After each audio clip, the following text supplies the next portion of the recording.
of Zion, and today I'm going to talk to you about marriage counseling in Yisrael. Okay? All right. We're going to speak about what sends couples to seek marriage counseling, the type of counselors you should seek out, and the resolve after airing out the baggage to that counselor. Okay? For the ultimate healthy love that we all should desire. Okay? All right, now, I am not unfamiliar with marriage counseling, as in the world, to include the truth of the Torah and Tanakh community. With that being said, I'm definitely going to speak on some of my own personal involvement now with marriage counselors.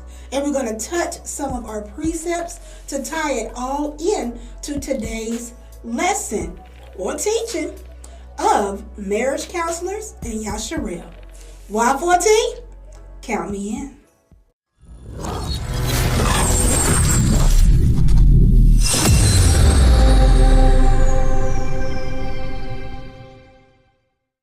All right, family, let's dig in. What is marriage counseling, and why do people seek marriage counseling? Marriage counseling is a type of joint counseling in which a couple seeks help, typically due to relationship issues. Okay? What type of marriage counselor should you seek? When seeking a marriage counselor, of course, look for credentials. Pay attention to how that counselor interacts with others in the public, whether it be on Google reviews or social media. If you are to witness their own personal interactions with their ish or isha, certainly pay attention to that. Seek out someone who is relatable to you personally and relatable to you as a couple, to include a counselor who believes in your same faith, Torah Tanakh community. Now, with all that being said, family, is that some marriage counselors go through their own personal drama or indiscretions in their own lives too, okay? So, if someone is trying to pass themselves off as they have no issues, normally 9 out of 10 times, family, it will reveal itself in time and also sometimes in your sessions, which would have you provided therapy to your therapist. Kind. I'm not saying that it's necessarily a bad thing, okay? Either, because you have to keep in mind, your marriage counselor, therapist, or doctor now, they experience human tragedies just like you do in their own personal lives. So if you ever find yourself in a situation in your session where your therapist may be having some things poured out to you that they're dealing with personally, listen, if you can give them some sound advice, give it, because you never know. Their therapist might have canceled their appointment, baby. You never know. And yes, once again, marriage counselors, they do have their own therapists too. Okay? All right. Let's continue. What are some reasons in marriage someone seeks counseling? And I have at least 12. For the 12 tribes, at least 12. Let's go over them. Number 1 is going to be infidelity caused by either or both partners. Okay? All right. Mental abuse, physical abuse, as well as verbal abuse. Suicide notations due to not being able to escape. Narcissistic behaviors and mental health behaviors. Finances, faith journeys, poor communication, to include trigger points, conflict resolution, addiction, broken trust, intimacy disconnection, non-traditional relationships, such as polyamory, open relationships, and swinging. All right, now, before we continue, let me drink some more water, because my throat. And plus, I be talking too much. All right. So, family, out of those 12 things I mentioned, can you review that list now and point out one or a few things that may be relatable to you, whether it be a worldly marriage or current truth marriages? Kind. And if you can, please make sure you keep in mind that you are not alone at all. So don't feel embarrassed. Don't feel ashamed by those things that you may have picked out. 99.9%. Somebody who watching this video right along with you probably going through this too, baby. And also, just to let the messenger tell you, I went through this stuff as well. Kind. All right, that's why I'm able to give you some informative content from truth perspective about marriage counseling in Israel, which is definitely needed. All right. With that being said, let me go ahead and get in my personal life. Y'all ready? Pop your popcorn. You might want this for this. Make sure you have some water though. Okay? This might be kind of dry. Alright, anyways.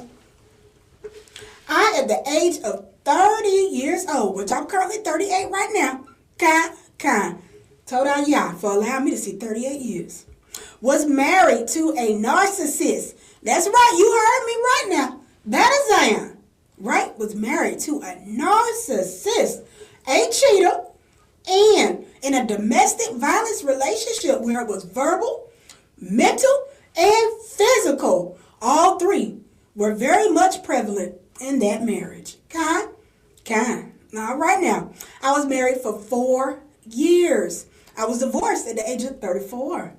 All praises, yeah. My ex-husband, which we ain't gonna mention his name, and if I did, I'd probably give him an off-brand name, but it don't matter because he is irrelevant. At the beginning of us dating, when I was 26 years old, so I was with him for 9 years, family. Total. All right now, he was the most thoughtful man. We both were wicked.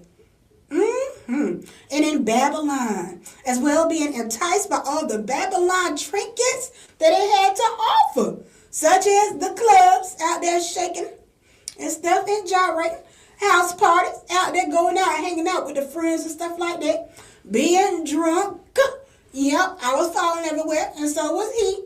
Keying up cars, Baht of Zion did that, sure did. Flattening tires, pop folk, I did that too.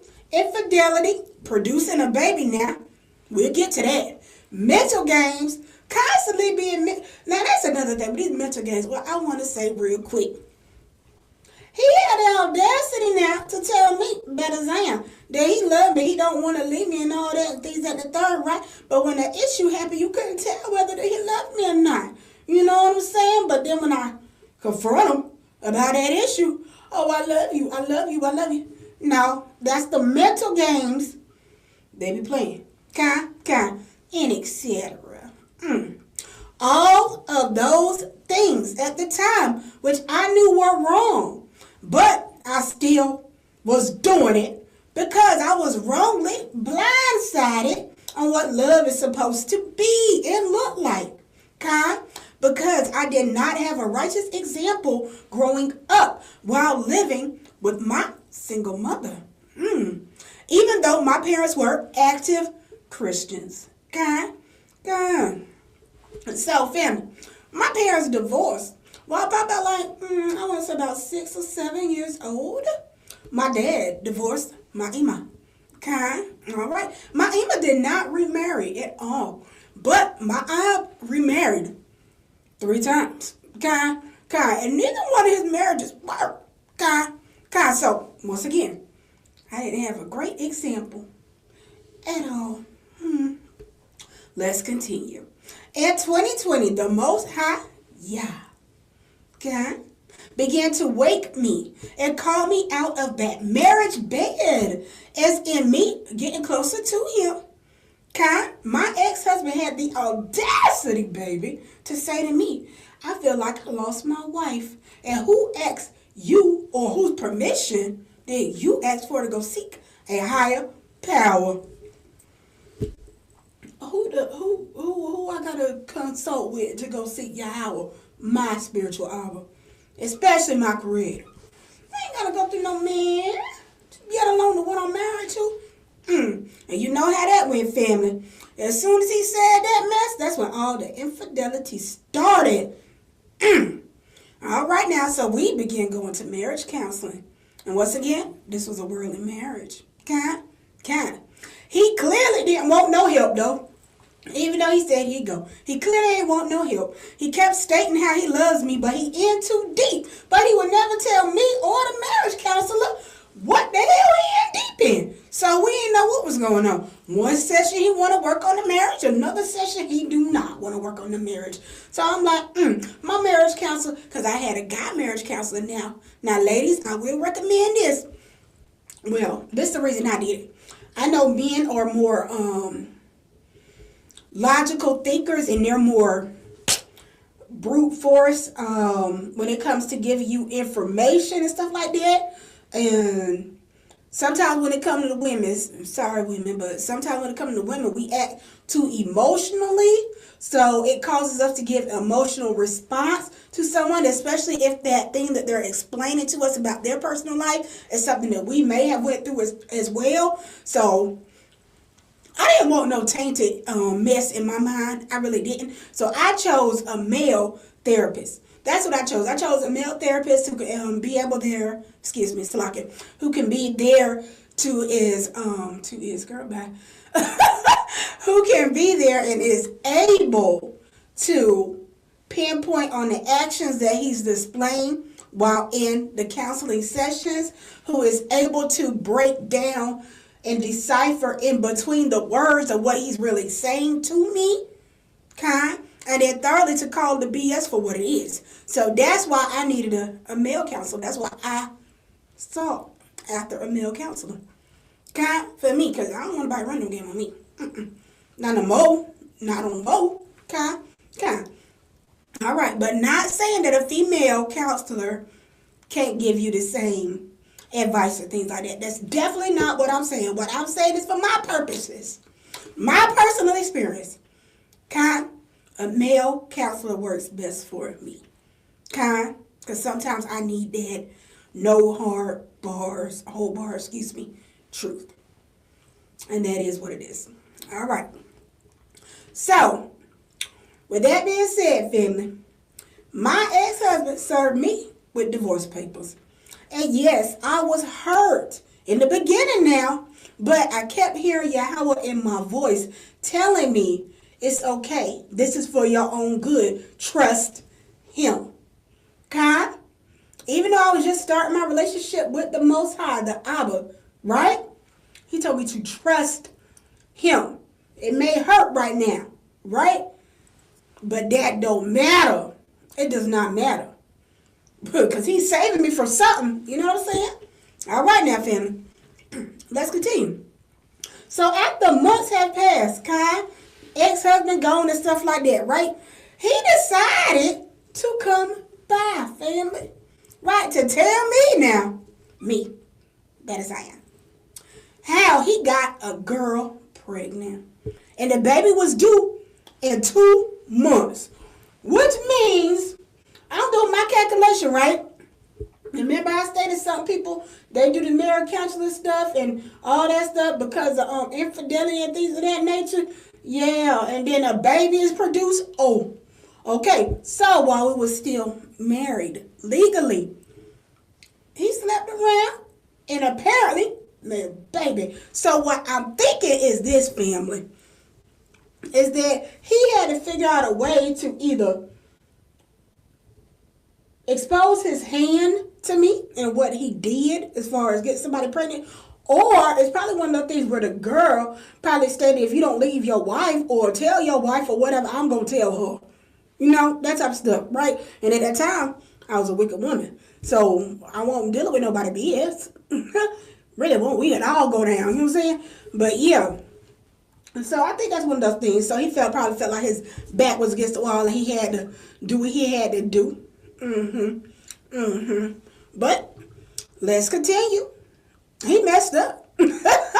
Big facts. He messed up. All right. So he's stating to me how he shouldn't have left me. How she's a candle and she can't hold no light to me, and I'm the sun, baby. What? And she slapped him all in the face, calling him all types of bitches, and blah blah blah blah blah blah blah blah. That's exactly what he came to tell me, kind. Now, in the midst of him pouring out his lonesome and stale heart, family, I started singing Faith Evans' song, Love Don't Live Here Anymore, right? And he started grinning. Why he grinning? That was weird. So my answer to him was, hell no, get the fuck off my property. That was my answer. And then I told him, you don't even believe in a creator at all. He was an agnostic, one of the people who know that a creator exists. It's like a creator exists, but don't know exactly who it is, because he feel like a lot of stuff been happening against him, the bad stuff and all this other type. One of them people. Not an atheist, the agnostic, agnostic. One of them people. Go look it up, family. It's really a word, I promise you. All right, now. Then he started talking about how he can attempt to read the Holy Scriptures if I take him back. All that BS that Hashatana say out the side of his neck, because he just trying to figure out a way to grasp at anything and thinking I'm going to be a fool and take heed to it. Hell no. Sir, goodbye.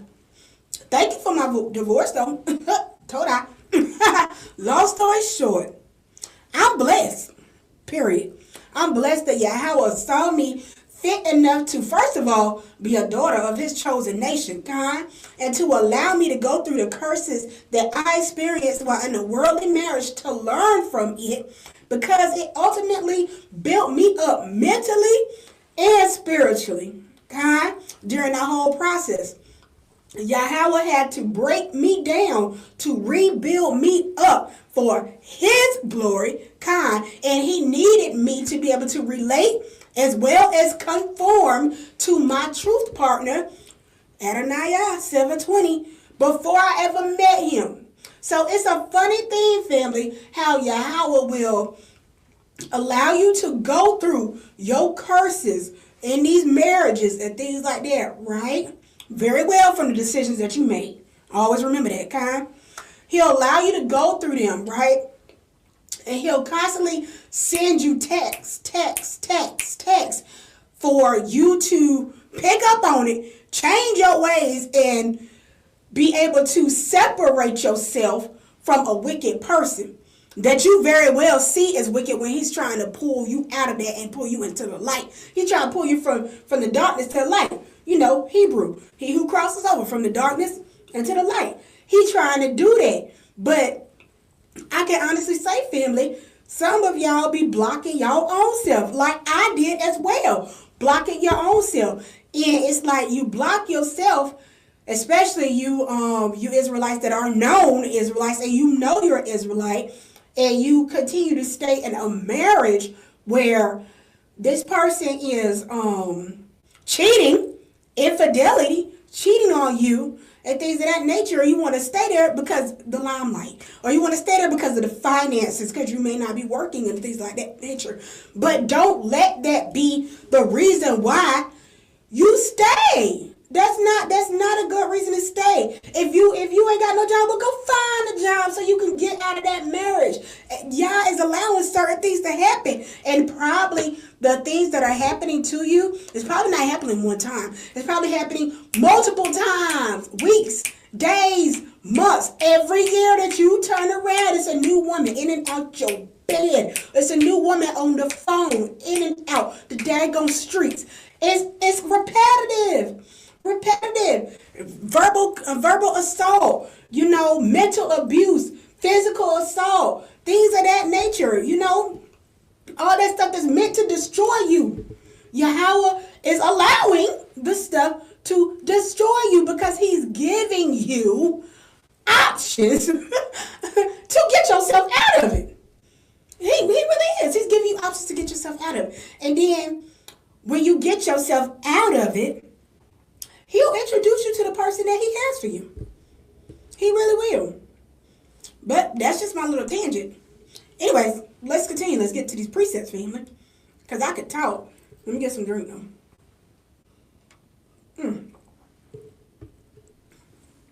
Told I y'all for water. Woo!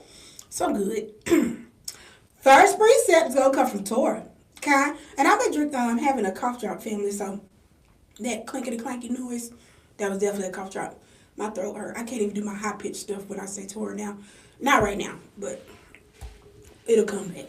And when it do, don't be annoyed. Okay, let's continue. Leviticus 19:17 from Torah. And it states, you shall not hate your kinsfolk in your heart.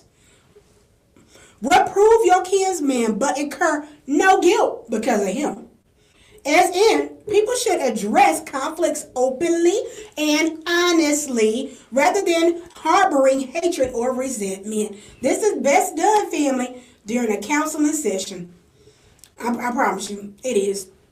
You get a lot of stuff answered whenever you go through marriage counseling. The things that you didn't want to see, man, baby, the daggone wool will get pulled off the eye and you will see all the foolery. You will see it all. And so with the counseling. The counselor going to make sure you see it when you don't want to look at it. No. So counseling is the best time to do it. So don't be afraid when you're in that counseling to go ahead and just say, hey, this is what, this, because your partner ain't always going to tell you the truth. They're not always going to tell you the truth. Whether that be a male or a woman, they're not going to always tell you the truth. Nope. Look, let's continue. All right. Proverbs 2:7. Wisdom. And it states, do not be wise in your own eyes. Fear Yahweh and shun evil. Okay? Shun the evil out of your marriage. Okay? The best step to doing that is to seek marriage counseling. To help you shun the evil. Sometimes the evil dwells within that partner. Sometimes it dwells within both of you. That's why both of you need to be there. That's why it's called marriage counseling, because it takes two people to be married. So both y'all need to be there so you can get rid of the evil. If that be the route that you want to do to continue your marriage. Okay. Proverbs 17:1. Better a dry crust with peace than a house full of feasting with strife. If your marriage is about to end and you know that marriage is a whole bunch of foolery and slap boxing, like whatever that fight was that just happened, that rigged fight, that stuff out there, and you got a lot of that yippity yap and all that type of stuff. Like, don't look at what you gonna lose. Look at what you gonna gain. Look at what you gonna gain. Like, for real. Going through marriage counseling and y'all actually come to a healthy resolve. Look at what you're going to gain. Your wicked partner, right, is either one, going to walk away from you, or two, they're going to roll over and be accepting of the change. Because first of all, they got to be accepting, right? And then they're going to work on themselves to improve themselves for you. And you too work on yourself to improve yourself for them. Which all at the end of the day is going to be for Yahweh's glory. Whether it's leaving or staying to work it out, it's going to be for Yahweh's glory. But just be mindful, family. When Yahweh sends you a message, take heed. Listen to Yahweh, regardless of where that message is coming from. It's coming from the Most High. Listen to Yah. Obey Yah. When you obey Yah, you will see things change in your marriage. Or in your personal life, if that's the route that Yahweh has set for you individually. Ecclesiastes 2, verse 14. And it states, a wise man has his eyes in his head, whereas a fool walks in darkness. But I also realize that the same fate awaits them both. The same fate awaits them both. But do you want your fate to await you as a wise man or as a foolish man? Come on now. All right, let's seek wisdom. Ecclesiastes 3:3. And it states, a time for slaying, a time for healing, a time for tearing down, and a time for building up. Yahweh had to do all of that to me. He had to do all of that to me, Baht of Zion. He allowed me to break myself down from the decisions that I made, and ultimately to rebuild me spiritually now for his glory, right? Which strengthened me along the path. Now, with all that being said, family, once again, it's best to seek a marriage counselor in Yisrael, but before any hard times arise, so that when you do, they are able to be battled as a team. With first you putting in the work, secondly, Salakia, your partner putting in the work, and then thirdly, your therapist helping y'all do the work jointly. And all being on one accord in search of unity fulfillment through the marriage, which is the covenant. You can seek marriage counselors during the good times as well. Once again, it doesn't always have to be a negative issue that brings you to see them. I'm pretty sure, family, a marriage counselor would love to see a Israelite king and a Israelite queen on a good note. That makes their jobs a little bit easier, you know what I'm saying? They would love to see a positive light, because we're supposed to be the light. We can't be the light if we're very well still in the darkness. Now, a marriage counselor who also happens to be a moray that myself and Ananiah use and have used now when learning each other's trigger points is Moray Shael of House of Wisdom, family. He is confidential. He is licensed. But most importantly, he is a moray throughout this truth walk within the Torah and Tanakh community. Yahweh Akah Elohei only, family. And his contact information is House of Wisdom, nc@gmail.com. And also, feel free to join him on Shabbat services at 2 p.m., okay? And services are offered for counseling via phone or video conference if you ever need him. So, yes, he's licensed and he is confidential, family. So, no matter the situation, big or small, send him an email. Let him know what it is that you need help with as far as the marriage counseling, right? Make sure y'all discuss everything that he has in fine print to be discussed, payment plans and all that other type of stuff. And also get yourselves in his Zooms for Shabbat, All right now, family, that's my little tangent on marriage counseling in Yisrael.